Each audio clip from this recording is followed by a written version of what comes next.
TGIF edition of Weather for Weather Geeks. Let's get right to it. Another beautiful day today. We started with wall-to-wall sunshine, as you can see on this time lapse, and then we started to see those popcorn cumulus clouds growing in the sky as we got into the afternoon. But overall, just some decorative clouds. It was a great March day across the Mahoning and Shenango valleys once again today. Temperatures got into the middle 50s this afternoon. All right, we've got a brand new camera in our repertoire, and I went to show this at the on the 6 o'clock news, and of course I had a little technical malfunction, so I couldn't show it, but great new camera on our transmitter tower on the south side of Youngstown. This is going to give us great views of downtown, 680, the eastern and western horizons. We'll get some great sunset and sunrise time lapses on this. So now we've got a camera downtown, in Boardman, in Niles, and in Columbiana. All these are live streaming cams this is the kind of thing you're not going to see on TV anywhere else here in this part of the country. All right, let's talk about temperatures today. We reached 57 this afternoon, overachiever today. But notice there is cooler air definitely lurking to the west, only 30 in Denver today. And this cooler air is getting set to come south and east. We'll notice the change tomorrow. So let's talk about the near term here. Tomorrow morning, you wake up in the 20s in a lot of spots under a clear to partly cloudy sky. A little bit of frost a possibility if the sky stays clear long enough. I think the clouds thicken tomorrow. It definitely puts a lid on temperatures. Now, this is nothing atypical for mid-March, but we'll stop in the upper 30s, lower 40s tomorrow afternoon, a noticeable change compared to recent days. Now, on this model, the RPM, notice the radar is clear at 6 p.m. I think there could be some rain and snow trying to sneak into areas, especially south of Route 30, by around 6, 7 o'clock tomorrow evening. Whatever mixed precipitation is out there will change over to snow as we go through the night. And again, I think our RPM model is a little underdone here. I think the radar will be a little more active than this, especially down in here, around midnight tomorrow night with some light snow pushing in.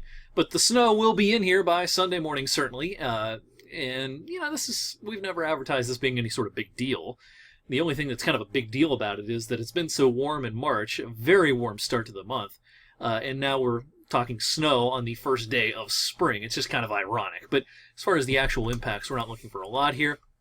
We'll look for light snow to continue for much of Sunday.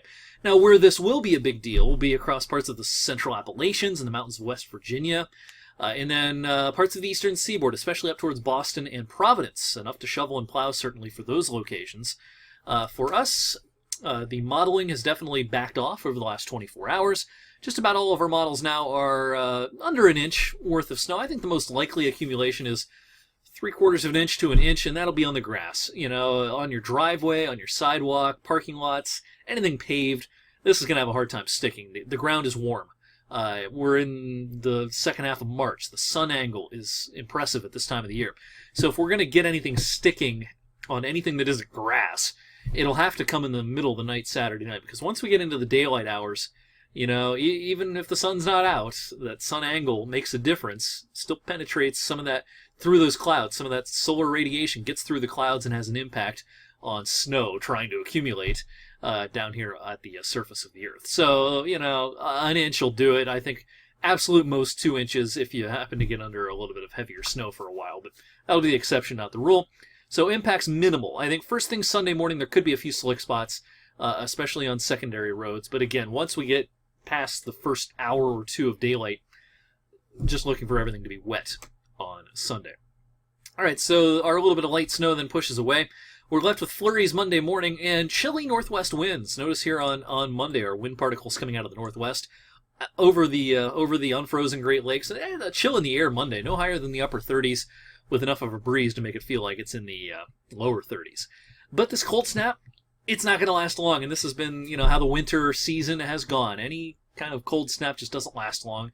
We'll be as much as 10 degrees below average Sunday and Monday, but then right around average or a little above on Tuesday, and then it's off to the races for the second half of next week. And, I've adjusted our numbers up in the forecast, but I suspect further adjustments upwards will be made. We could flirt with 70 towards the end of next week.